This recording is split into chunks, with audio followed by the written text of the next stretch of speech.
Guys, welcome back to my channel Bansal biology. आज का जो वीडियो है इसमें हम देखने वाले हैं इम्यूनोलॉजी के बारे में। So let's get started with the lecture guys.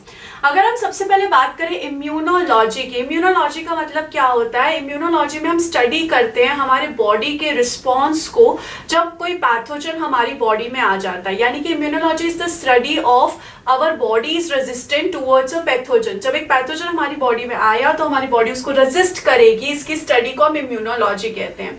और इम्यूनिटी क्या होता है? इम्यूनिटी हमारी बॉडी की वो पावर होती है कि वो रेजिस्ट कर सकती है किसी पैथोजन को हमारी बॉडी में आने से। और इसी से इम्यून सिस्टम भी आता है। इम्यून सिस्टम का मतलब क्या होता है? वो सारे ऑर्गन, टिश्यू, सेल्स जो कि इस पूरे प्रोसेस में होते हैं। तो अब हमें बेसिक टर्म्स क्लियर है, तो हम यहाँ पे सबसे पहले बात कर लेते हैं इम्यूनिटी की। अगर हम यहाँ पे इम्यूनिटी देखें तो इम्यूनिटी टोटल 2 टाइप्स की होती है। एक होती है इन्नेट इम्यूनिटी और दूसरी होती है एक्वायर्ड इम्यूनिटी। इन्नेट इम्यूनिटी नाम से ही पता चल रहा है, ऐसी इम्यूनिटी जो हमारे पास कब से प्रेजेंट है? फ्रॉम बर्थ प्रेजेंट है, यानी कि हम इसके साथ पैदा ही हुए। दूसरी तरफ हमारे पास कौन सी इम्यूनिटी होती है? Adaptive immunity. अडैप्टिव इम्यूनिटी का मतलब होता है ऐसी इम्यूनिटी जो हमें बर्थ के बाद मिली है, हमने उसको बर्थ के बाद एक्वायर किया है। तो ये होती है हमारे पास आफ्टर बर्थ। अगर हम सबसे पहले यहाँ पर इन्नेट इम्यूनिटी के बारे में बात करें तो इन्नेट इम्यूनिटी जो है वो नॉन स्पेसिफिक होती है। नॉन स्पेसिफिक का मतलब है वो किसी भी पैथोजन के लिए सेम तरीके से एक्ट करेगी, भले ही फंजाई है, भले ही बैक्टीरिया है, वो सेम तरीके से एक्ट करने वाली है। वही जो अडैप्टिव इम्यूनिटी होती है पूरी तरीके से स्पेसिफिक होती है, वो हर एक पैथोजन को, बैक्टीरिया के भी हर एक टाइप के बैक्टीरिया को, अलग अलग बैक्टीरिया को स्पेसिफाई करके पहचान सकती है। सबसे पहले हम इन्नेट इम्यूनिटी के बारे में बात करते हैं। तो इन्नेट इम्यूनिटी यहाँ पे डिफरेंट टाइप्स की हो सकती है। जैसे कि सबसे पहला अगर हम यहाँ पे देखें तो सबसे पहले हम बात कर सकते हैं फिजिकल बैरियर की। फिजिकल बैरियर का मतलब होता है कि कोई चीज फिजिकली रोकी जा रही है। जैसे कि इसका बेस्ट एग्जांपल हम ले सकते हैं स्किन का। हमारी स्किन से कितनी सारी चीजें आने से बच जाती है, वहीं अगर हमारी स्किन पे कट लग जाए तो आराम से कोई भी पैथोजन एंटर कर सकता है। स्किन के साथ साथ यहाँ पर आ सकता है म्यूकोसा मेम्ब्रेन। म्यूकोसा मेम्ब्रेन का मतलब क्या है कि हमारा जो ट्रैक्ट होता है, जैसे कि हमारी नाक की जो ट्रैक है, रेस्पिरेटरी ट्रैक्ट है, हमारे पेट की तरफ जो ट्रैक्ट जाती है, गैस्ट्रोइंटेस्टाइनल ट्रैक्ट, उसमें क्या प्रेजेंट होता है? उसमें म्यूकोसा की लेयर प्रेजेंट होती है। ये म्यूकोसा की लेयर किसी भी पैथोजन को ट्रैप कर लेती है ताकि वो अंदर तक आ ही ना सके। तो ट्रैप कर लेती है और स्किन भी यहाँ पे चीजों को आने से रोक सकती है। तो ये फिजिकल बैरियर हो गया। फिजिकल बैरियर को हम फर्स्ट लाइन ऑफ डिफेंस भी कह सकते हैं, क्योंकि ये सबसे पहले किसी भी चीज को आने से रोके, फर्स्ट लाइन ऑफ डिफेंस है। आफ्टर फिजिकल बैरियर यहाँ पे और भी बहुत सारी चीजें होती है इन्नेट इम्यूनिटी में, जैसे कि पीएच अगर हम यहाँ पे देखें, एसिडिक पीएच होता है हमारे स्वेट का या फिर सेबेशियस ग्लैंड का। स्वेट और सेबेशियस ग्लैंड यानी कि जहां से स्वेट निकलता है और ऑयल निकलता है वो एसिडिक होता है, ताकि जो बैक्टीरिया पैथोजन है वो सर्वाइव ही ना कर पाए। इसके अलावा अगर हम यहाँ पे देखें, इसके अलावा बहुत सारी हमारी बॉडी के पास केमिकल्स भी प्रेजेंट होते हैं जो इस चीजों को रोकते हैं। केमिकल्स में अगर हम यहाँ पे जाए तो एक होता है लेक्टोफेरिन। लेक्टोफेरिन का काम क्या होगा? लेक्टोफेरिन का काम होगा कि बैक्टीरिया या फिर पैथोजन को ग्रो होने के लिए चाहिए मेटल्स, ये सारे मेटल्स को अपनी तरफ खींच लेता है। तो पैथोजन के पास अगर मेटल ही नहीं होगा तो उनकी ग्रोथ क्या हो जाएगी? रुक जाएगी।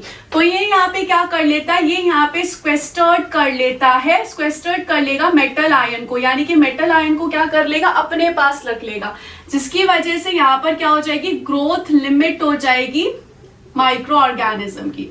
माइक्रो ऑर्गेनिज्म यहाँ पे ग्रो ही नहीं हो पाएंगे, बोलेंगे हमें मेटल तो दो, हम ग्रो कैसे हो। सिमिलरली अगर हम यहाँ पे देखें तो एक और एंजाइम होता है जिसका नाम होता है लाइसोजाइम। यहाँ पे किसका नाम होता है? लाइसोजाइम। लाइसोजाइम का यहाँ पे क्या काम होता है? ये यहाँ पर जो बैक्टीरिया की सेल वॉल है उसको डिग्रेड कर देगा।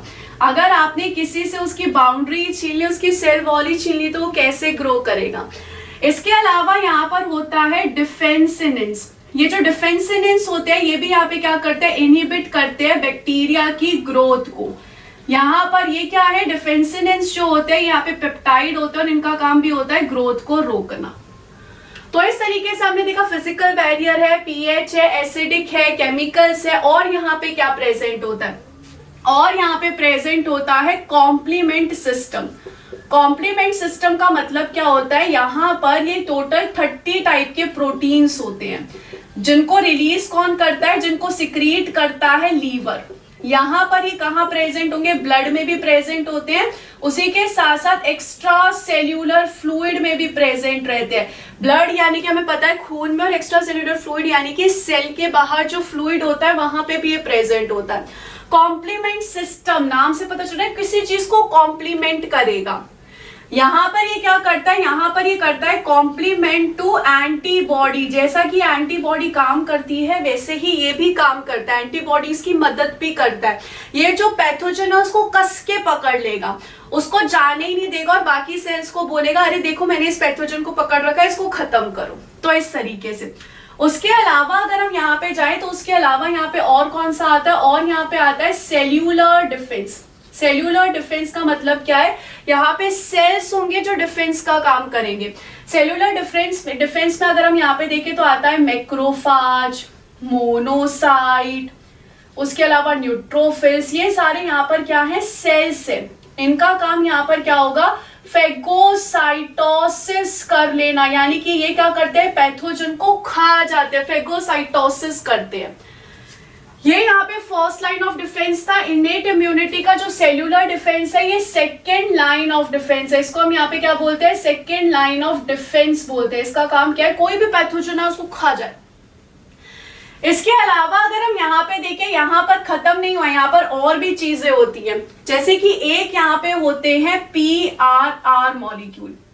PRR मॉलिक्यूल क्या होते हैं, PRR मॉलिक्यूल होते हैं पैथोजन रिलेटेड रिसेप्टर, या फिर हम इनको बोल सकते हैं pattern related receptor. Pattern related receptor, ये जो रिसेप्टर है, रिसेप्टर नाम से पता चल रहा है कहां पे प्रेजेंट होंगे, सेल पे ये रिसेप्टर प्रेजेंट होते हैं। कौन से सेल्स के पास होते हैं, जैसे कि ये होते हैं मैक्रोफाज के पास, या फिर ये होते हैं डेंड्राइट नाम के सेल के पास, या फिर ये होते हैं न्यूट्रोफिल्स के पास। इन सब सेल्स के पास ये यहाँ पे PRPP होते हैं। इनका काम क्या होता है, जैसे कि समझे मैंने कहा यहाँ पर मेरे पास एक पैथोजन है, इस पैथोजन पे यहाँ पे प्रेजेंट होता है पैम्प मॉलिक्यूल। पैम्प का मतलब क्या होता है, पैम्प का मतलब होता है pathogen associated molecular pattern. Molecular pattern ये किस पे प्रेजेंट रहता है, ये प्रेजेंट होता है पैथोजन पे। तो ये यहाँ पे क्या करता है, ये इसको रिकॉग्नाइज करता है और सेल को मैसेज देता है, सेल को यहाँ पे सिग्नल चलवाएगा सेल के अंदर कि भाई देखो यहाँ पर पैथोजन आया है, इसके लिए कुछ करो, इसको खत्म करना पड़ेगा हमें। तो एक तरीके से इसको रिकॉग्नाइज करता है। पैम्प यहाँ पे क्या हो जाएगा, पैम्प यहाँ पे बैक्टीरिया, फंजाई, वायरस का कोई भी प्रोटीन हो सकता है, मॉलिक्यूल हो सकता है। जैसे कि अगर मैं आपको फॉर एग्जांपल बताऊं तो फ्लैजिलिन प्रोटीन होता है तो वो हो सकता है, या फिर उसके अलावा यहाँ पर पिलिन प्रोटीन होता है वो हो सकता है, लिपोपॉलीसेक्राइड हो सकता है। कोई भी यहाँ पे जो प्रोटीन है इनमें से किसी के पास प्रेजेंट होगा तो वो यहाँ पर एज अ पैम्प के तौर पे वर्क कर सकता है। अब यहाँ पर जब ये सिग्नल देगा तो इसकी वजह से यहाँ पर क्या होगा, इन्फ्लामेशन होगा। इन्फ्लामेशन का मतलब है यहाँ पे बहुत सारे सेल्स को बुलाया जाएगा कि आओ यहाँ पर पैथोजन है, इनको खत्म करना है। सेल्स को बुलाया कैसे जाएगा, ये जो यहाँ पे सेल्स है ये रिलीज करते हैं कुछ मॉलिक्यूल्स को जिनका नाम होता है साइटोकाइंस। ये साइटोकाइंस बाकी सेल्स को मैसेज देते हैं जाके कि भाई देखो पैथोजन आया है, खत्म करना है। इन साइटोकाइंस के एग्जांपल अगर हम यहाँ पे देख ले तो ये होते हैं इंटरल्यूकिन, या फिर ये हो सकता है इंटरफेरॉन, या फिर हो सकते हैं ट्यूमर नेक्रोसिस फैक्टर। इस तरीके से ये अलग अलग टाइप के होते हैं डिपेंडिंग अपॉन कि कौन से सेल ने इनको एक्टिवेट किया है, कौन से सेल ने इनको बनाया है, किसको जाके मैसेज दे रहे हैं, उस हिसाब से ये होते हैं। तो ये यहाँ पर क्या करेंगे, ये यहाँ पे और सेल्स को बुला के लेकर आएंगे, ये यहाँ पे सेल्स को बुला के लेकर जाएंगे, जिनकी वजह से यहाँ पे बहुत सारे प्रोटीन्स भी आएंगे, सेल्स भी आएंगे, जैसे कि ल्यूकोसाइट सेल्स आएंगे, बहुत सारे सेल्स यहाँ पे आएंगे। और ये सारे सेल्स फिर यहाँ पे आके पैथोजन को डैमेज करने लग जाएंगे, जिसकी वजह से इन्फ्लामेशन होती है। तो इस तरीके से देख सकते हैं आप गाइस कितनी बड़ी हमारी ये पूरी इन्नेट इम्यूनिटी का पार्ट है, मतलब हम ये पूरा बर्थ से हमारे पास प्रेजेंट होती है और इसका काम यहाँ पे होता है पूरा डिफेंस करने का। जब तक हमारी एडेप्टिव इम्यूनिटी ना आ जाए तब तक ये पूरा अपने तरीके से रोकने की कोशिश करेगा पैथोजन को। अब हम यहाँ पर देखते हैं अडेप्टिव इम्यूनिटी के बारे में। सो अडेप्टिव इम्यूनिटी अगर हम यहाँ पे देखते हैं तो मैंने कहा आपको स्पेसिफिक होती है और आफ्टर बर्थ हमें मिलती है। अगर हम अडेप्टिव इम्यूनिटी देखें तो ये भी दो तरीके की होती है। एक अडेप्टिव इम्यूनिटी होती है नेचुरल, कि हमारी बॉडी में नेचुरली आई है, और एक अडेप्टिव इम्यूनिटी होती है आर्टिफिशियल, कि हमारी बॉडी में आर्टिफिशियल तरीके से आई है। सबसे पहले हम नेचुरल इम्यूनिटी के बारे में देखते हैं। तो नेचुरल अडेप्टिव इम्यूनिटी जो है उसमें दो टाइप आते हैं, एक आते हैं पैसिव और एक आते हैं एक्टिव। देखो नेचुरल का मतलब क्या है कि आपकी बॉडी में नेचुरली कोई पैथोजन आ गया, आपकी बॉडी में नेचुरली कोल्ड वायरस आ गया, कोई बैक्टीरिया आपकी बॉडी में नेचुरली आ गया, इसको हम बोलते हैं नेचुरल प्रोसेस। अब पैसिव का मतलब क्या होता है कि इस कंडीशन में आपकी बॉडी ने कोई एनर्जी यूज नहीं की है। वहीं इस कंडीशन में एक्टिव नाम से पता चल रहा है आपकी बॉडी ने क्या किया है, एनर्जी को यूज किया है। पैसिव में क्या होता है, अगर हम यहाँ पे देखें, समझिए अगर हमें हमारी मम्मी से क्या मिल रहा है, हमारी मम्मी के दूध से हमें IgA मिलता है, तो वो क्या हो गया, एक पैसिव प्रोसेस आ गया कि कोई अगर हमें यहाँ पर इम्यूनिटी मिल रही है फ्रॉम मदर्स मिल्क, अगर हमें वो इम्यूनिटी मिल रही है तो वो तो एक नेचुरल इम्यूनिटी है, नेचुरल तरीके की इम्यूनिटी है। जैसे कि मदर्स के मिल्क में यहाँ पर IgA एंटीबॉडी प्रेजेंट होती है, तो वो एक पूरी नेचुरल प्रोसेस है कि हमें नेचुरली वो इम्यूनिटी मिली है। एक्टिव इम्यूनिटी का मतलब क्या होता है कि समझो हमारी बॉडी में कोई पैथोजन एंटर कर गया नेचुरली और उसके बाद हमारी बॉडी ने इसके खिलाफ रेजिस्टेंट होने के लिए क्या बनाई, एंटीबॉडी सिंथेसाइज की, सारा प्रोसेस को सिंथेसाइज किया, तो इसमें इसकी एनर्जी लगी। तो यहाँ पर एक्टिव प्रोसेस है, पैथोजन नेचुरली आया, उसके बाद हमारी बॉडी ने यहाँ पर उसको मारने के लिए एंटीबॉडीज बनाए, सेल्स एक्टिवेट किए, तो ये सारा काम हमारी बॉडी ने एक्टिव प्रोसेस में किया। दूसरी तरफ आर्टिफिशियल अगर हम यहाँ पे देखें तो आर्टिफिशियल में भी यहाँ पे दो टाइप होते हैं। आर्टिफिशियल में कौन कौन से टाइप होंगे, एक होगा पैसिव और एक यहाँ पे होगा एक्टिव। सेम एक्टिव और पैसिव होता है। पैसिव में अगर हम यहाँ पे देखें, समझो यहाँ पर अगर हमें एंटी वेनम दिया गया, अगर हमें यहाँ पे किसी स्नेक ने काटा और हमें एंटी वेनम दिया गया, या फिर हमें ऑलरेडी प्रिपेयर्ड एंटीबॉडी दी गई जो कि ऑलरेडी बाहर लैब में प्रिपेयर की गई थी या किसी और की बॉडी में प्रिपेयर की गई थी, तो हमें वो एंटीबॉडीज दी गई ऑलरेडी प्रिपेयर्ड, तो ये क्या हो गया, पैसिव का प्रोसेस हो गया कि हमारे पास तो ऑलरेडी प्रिपेयर्ड एंटीबॉडी हमें दी है, तो हमारी बॉडी ने इसके लिए क्या मेहनत की।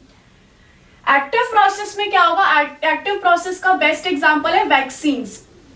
वैक्सीन्स जो है वो आर्टिफिशियली हमें दी गई है और वैक्सीन्स देने के बाद हमारी बॉडी जो है प्रोड्यूस करती है एंटीबॉडीज को, तो इसमें हमारी बॉडी मेहनत कर रही है। तो ये किसका टाइप हो गया, ये एक्टिव आर्टिफिशियल एक्वायर्ड इम्यूनिटी का हो गया। ये सब कब हो रहा है, ये सब आफ्टर बर्थ हो रहा है, ये सब कुछ आफ्टर बर्थ हो रहा है। तो इस चीज को हम अडेप्टिव इम्यूनिटी कहते हैं, फिर एक्वायर्ड इम्यूनिटी कहते हैं।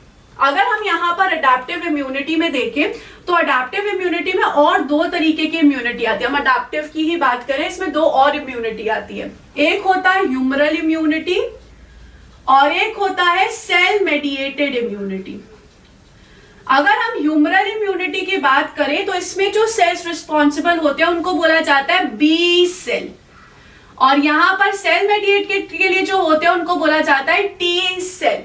ये जो बी सेल है इन्हीं का ही काम होता है कि एंटीबॉडीज की सिंथेसिस करे, यही यहाँ पर है जो एंटीबॉडीज की सिंथेसिस करते हैं।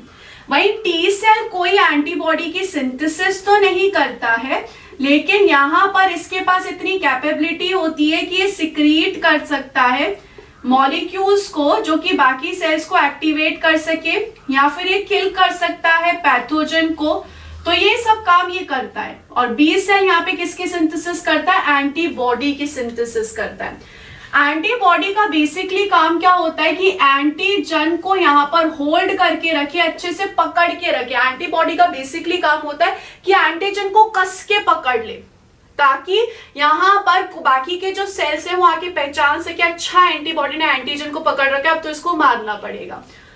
तो अब हम यहाँ पर देख सकते हैं कि एंटीबॉडी का बहुत बड़ा रोल आता है इम्यून सिस्टम में। तो अब हम एंटीबॉडी के बारे में ही जानते हैं। हमने इतना समझ लिया कि एंटीबॉडी की सिंथेसिस करता है बी सेल्स। अब हम एंटीबॉडी के स्ट्रक्चर को देखते हैं। अगर हम एंटीबॉडी के बारे में जाने तो वो प्रोटीन के बने हुए होते हैं। प्रोटीन में भी किसके? ग्लाइकोप्रोटीन के। ग्लाइकोप्रोटीन का मतलब क्या होता है? कार्बोहाइड्रेट प्लस प्रोटीन का बना हुआ। तो अब हम किसके बारे में डिस्कशन करने वाले हैं? एंटीबॉडी के बारे में थोड़ा सा डिस्कशन कर लेते हैं। एंटीबॉडी जैसा कि मैंने कहा किसका बना होता है? ग्लाइकोप्रोटीन का। ग्लाइकोप्रोटीन का मतलब क्या होता है? कार्बोहाइड्रेट प्लस प्रोटीन का बना होता है। इसका जो शेप होता है ये वाई शेप स्ट्रक्चर का होता है। इसका शेप पूरा वाई शेप होता है, जो अभी हम थोड़ी देर में देखने वाले हैं। एंटीबॉडी अगर हम यहाँ पे देखें, एंटीबॉडी दो टाइप की चेन का बना होता है। एक होता है हैवी चेन, जो कि हैवी होगा, ऑब्वियसली नाम से पता चल रहा है, और एक होता है लाइट चेन। यहाँ पर दो लाइट चेन प्रेजेंट होती है और दो हैवी चेन प्रेजेंट होती है। मैंने कहा प्रोटीन का बना हुआ है तो दोनों में अमाइनो एसिड्स प्रेजेंट होते हैं। इसमें प्रेजेंट होता है 440 अमाइनो एसिड और इसमें प्रेजेंट होता है 220 अमाइनो एसिड। तो आप देख सकते हैं कितना डिफरेंस है। यहाँ पर इसका अगर हम वेट देखें तो इसका वेट होता है 25,000 डेल्टन और इसका वेट होता है 50,000 डेल्टन। ये हम ईच की बात कर रहे हैं, ईच लाइट चेन और ईच हैवी चेन की। तो अब हम इसका स्ट्रक्चर पे कॉन्सेंट्रेट करते हैं कि इसका एंटीबॉडी का स्ट्रक्चर किस तरीके से होता है। अगर हम यहाँ पर इसका स्ट्रक्चर देखें तो कुछ इस तरीके का हमें स्ट्रक्चर देखने को मिलेगा। यहां पर इस तरीके से प्रेजेंट होगी हैवी चेन। ये अभी जो मैंने ये स्ट्रक्चर बनाया किसका? ये हैवी चेन का स्ट्रक्चर है इस तरीके से। और हैवी चेन के साथ यहाँ पे क्या प्रेजेंट होती है? Light chain. लाइट चेन जो होगी वो ऑब्वियसली बात है छोटी होती है, तो इस तरीके से ये स्ट्रक्चर होता है लाइट चेन का। ऐसा ये लाइट चेन है। अगर हम देखें एक प्रोटीन के पास एंड होता है, एक होता है एन टर्मिनल एंड, तो इस तरफ प्रेजेंट है एन टर्मिनल एंड और इस तरफ यहाँ पे प्रेजेंट होता है सी टर्मिनल एंड। ये वाला जो होता है सी टर्मिनल एंड होता है। क्वेश्चन ये आता है कि इन स्ट्रक्चर्स को पकड़ कैसे रखा है, एक दूसरे ने होल्ड कैसे कर रखा है। तो ये वो एक दूसरे को होल्ड करते हैं बाय अ लिंकेज जिसका नाम होता है कोवलेंट लिंकेज। कोवलेंट लिंकेज के थ्रू एक दूसरे को पकड़ के रखते हैं। कोवलेंट लिंकेज में कौन सी लिंकेज होती है? डाइसल्फाइड बॉन्ड होते हैं। कितने डाइसल्फाइड बॉन्ड होते हैं? टोटल 16 डाइसल्फाइड बॉन्ड के थ्रू एक दूसरे को पकड़ के रखते हैं। कैसे होते हैं आइए हम देखते हैं। यहाँ पर ये पहला डाइसल्फाइड बॉन्ड होता है, ये दूसरा, ये तीसरा, चौथा, फिफ्थ, सिक्स्थ, सेवेंथ, एट्थ, 9, 10, 11, 12, 13, 14, 15 और 16। इस तरीके से यहाँ पे 16 डाइसल्फाइड बॉन्ड प्रेजेंट होते हैं। ये जो ऊपर वाले हिस्से हैं यहाँ पर इनका काम क्या होता है? इनका काम होता है एंटीजन से बाइंड करना। तो इनको हम क्या बोलते हैं? एंटीजन बाइंडिंग साइट बोलते हैं। यहां पर इसको भी हम क्या बोलेंगे? एंटीजन बाइंडिंग साइट बोलेंगे। ये वो हिस्सा है जो एंटीजन को कस के पकड़ेगा। इसलिए जो ऊपर वाला पोर्शन है इसको FAB भी कहा जाता है। FAB मतलब क्या होता है? Fragment of antigen binding. ऐसा फ्रेगमेंट जो कि एंटीजन से बाइंड करने वाला है। जो नीचे वाला हिस्सा होता है इसको यहाँ पे बोला जाता है FC हिस्सा। FC हिस्से का मतलब क्या होता है? Fragment of क्रिस्टलाइजेबल।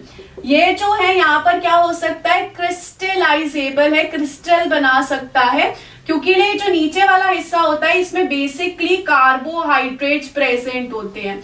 यहाँ पर इसमें प्रोटीन्स तो प्रेजेंट होता ही है, लेकिन वही हिस्सा है जिसके पास कार्बोहाइड्रेट्स भी प्रेजेंट होते हैं। अगर हम यहाँ पे देखें ऊपर वाला हिस्सा एंटीजन से बाइंड करता है तो ऊपर वाले हिस्से को भी कॉन्स्टेंटली यहाँ पर क्या होना पड़ेगा? चेंज होना पड़ेगा कि अलग अलग एंटीजन्स आते हैं।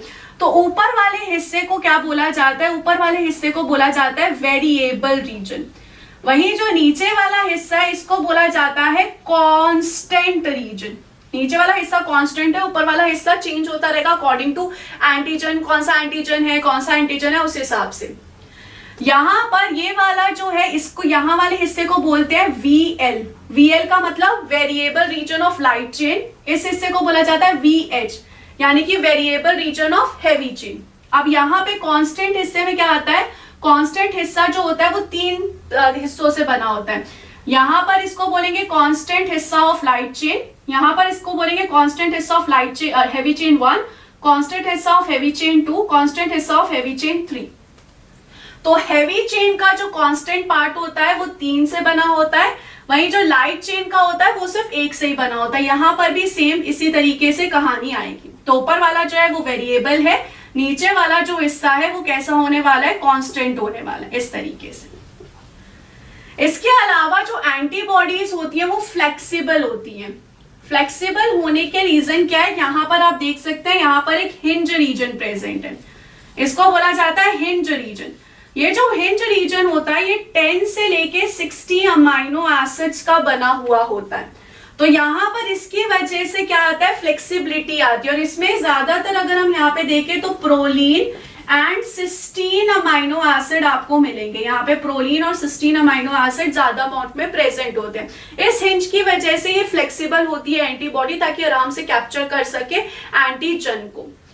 एंटीजन बाइंडिंग साइट को यहाँ पर क्या बोला जाता है, यहाँ पर पैराटॉप भी बोला जाता है। पैराटॉप का मतलब क्या होता है, एंटीजन बाइंडिंग साइट, एंटीबॉडी का ऐसा हिस्सा जो कि एंटीजन को पकड़ेगा।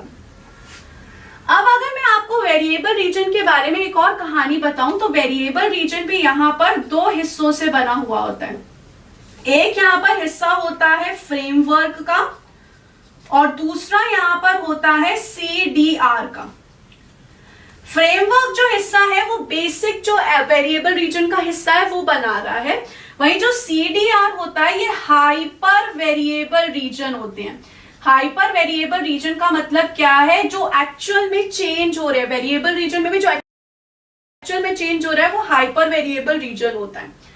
CDR का मतलब क्या होता है, कॉम्प्लीमेंट्री डिटरमाइनिंग रीजन।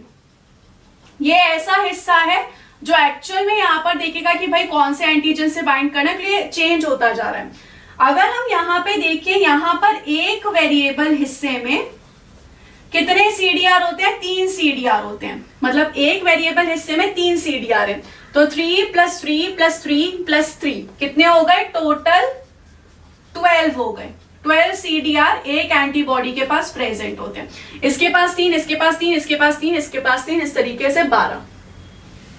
यहां पर अगर हम देखें एक CDR जो है उसमें अराउंड 10 अमाइनो एसिड्स होते हैं, दैट विल चेंज, वो चेंज होते रहेंगे depending upon antibody to antibody, कौन से एंटीजन को पकड़ना है, इस हिसाब से यहाँ पर वो जो है चेंज होते रहते हैं। अगर हम यहाँ पर ये CDR देखें, जैसा कि मैंने कहा 3 CDR होते हैं, उनका नाम क्या है, CDR1, CDR2 एंड CDR3। इस तरीके से 3 होते हैं, जिनमें से जो ये CDR3 होता है ये सबसे ज्यादा वेरिएबल होता है, ये सबसे ज्यादा यहाँ पर क्या होता है, वेरिएबल होता है। तो इस तरीके से यहाँ पे 3 CDR प्रेजेंट होते हैं।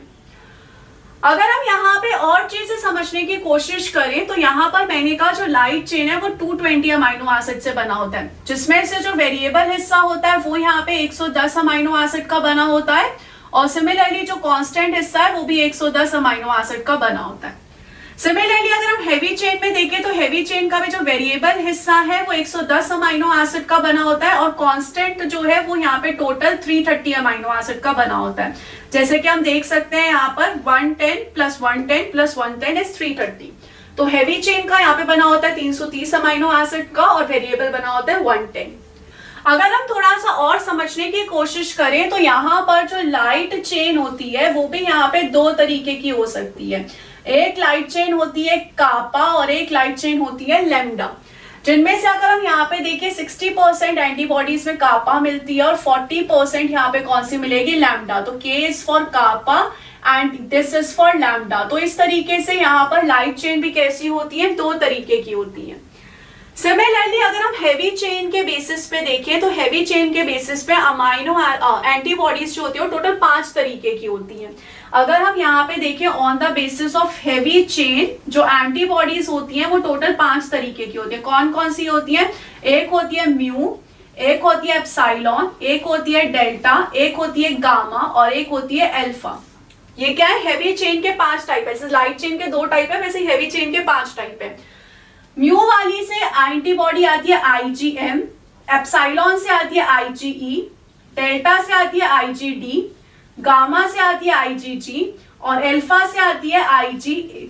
इस तरीके से यहाँ पे 5 एंटीबॉडीज है, जिनमें से जो गामा है वो मोस्ट अबंडेंट होती है, सबसे ज्यादा यहाँ पे गामा मिलती है। और जो एम होती है वो यहाँ पे फर्स्ट फॉर्म होती है। सबसे पहले जो एंटीबॉडी फॉर्म होती है वो होती है आईजीएम और जो सबसे ज्यादा अबंडेंट होती है वो होती है आईजीजी। जो आईजीई होती है वो हाइपर सेंसिटिविटी में आती है। हाइपर सेंसिटिविटी का मतलब क्या है? जब हमें एलर्जी होती है तो वो सारी एलर्जी वगैरह करवाने में आईजीई आती है। वही आईजीए अगर हम यहाँ पे देखें तो आईजीए सिक्रीशन में प्रेजेंट होती है, जैसा कि मैंने आपको कहा मिल्क के सिक्रीशन में प्रेजेंट होती है, हमारे सलाइवा में प्रेजेंट होती है। तो ये सब अभी हमने जो देखा ये सब किसके बारे में था? ये सब था एंटीबॉडी के स्ट्रक्चर के बारे में। अब हम यहाँ पर देख सकते हैं कुछ ऐसे मॉलिक्यूल्स होते हैं, कुछ ऐसे एंजाइम्स होते हैं जो कि इस एंटीबॉडी के स्ट्रक्चर को ब्रेक कर सकते हैं। इन्हीं में ही हम 3 मेन स्ट्रक्चर्स के बारे में, 3 मेन मॉलिक्यूल्स एंजाइम्स के बारे में देखने वाले हैं जो कि इन एंटीबॉडी के स्ट्रक्चर को क्या कर सकते हैं? डिस्ट्रक्ट कर सकते हैं, तोड़ सकते हैं। सबसे पहले का नाम होता है पेप्सिन, दूसरे का है पेपेन, तीसरे का होता है बीटा मरकैप्टोइथेनॉल। तो इस तरीके से हम इन तीनों के बारे में देखते हैं। क्या क्या बोला मैंने? एक होता है पेपेन, दूसरा होता है पेप्सिन और तीसरा होता है बीटा मरकैप्टोइथेनॉल। इस तरीके से यहाँ पर कौन होते हैं? इस तरीके से यहाँ पे ये 3 होते हैं जो कि एंटीबॉडी के स्ट्रक्चर को डिस्ट्रक्ट कर सकते हैं, तोड़ सकते हैं। अगर हम एंटीबॉडी का नॉर्मल स्ट्रक्चर देखें तो अभी हमने देखा था इस तरीके के एंटीबॉडी का स्ट्रक्चर होता है। इस तरीके से एक एंटीबॉडी का स्ट्रक्चर होता है जिसमें हैवी चेन होती है, लाइट चेन होती है। हैवी चेन बनी होती है 50 किलो डेल्टन से और लाइट चेन होती है 25 किलो डेल्टन की बनी हुई।